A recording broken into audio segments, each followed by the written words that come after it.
तो देखिए स्टूडेंट, सबसे मोस्ट इम्पोर्टेंट सवाल, यदि द्विघात बहुपद 7x² - 50x के शून्यक एक दूसरे के व्युत्क्रम है तो के का मान ज्ञात कीजिए। ये सबसे इम्पोर्टेंट सवाल है और ये पेपर में आएगा, 2026 के पेपर में गारंटेड आएगा।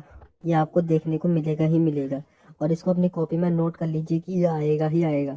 तो अब इसके सॉल्यूशन की तरह चलते हैं। तो हम सबसे पहले लिखेंगे, दिया है द्विघात बहुपद बराबर 7x² - 50x के।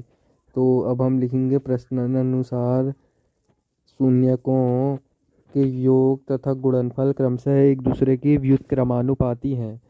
तो अब हम लिखेंगे माना शून्यकों के योग तथा गुणनफल क्रमशः अल्फा एवं बीटा है, तब अल्फा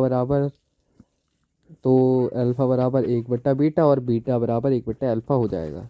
इसको समीकरण 1 मान लेंगे। अब हम लिखेंगे समीकरण 7x² - 50x के को x² + bx + c बराबर 0 के रूप में व्यक्त करने पर, तो a बराबर हो जाएगा 7, b बराबर -15, c बराबर k। तब शून्यकों का गुणनफल हो जाएगा अल्फा इंटू बीटा बराबर, अब हम लिखेंगे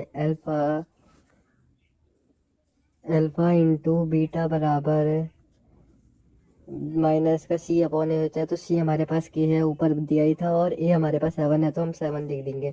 तो अल्फा इंटू 1/अल्फा लिख देंगे, क्योंकि हमने ऊपर सिद्ध किया है कि बीटा अल्फा का व्युत्क्रमानुपाती है, तो बीटा बराबर 1/अल्फा। अल्फा से अल्फा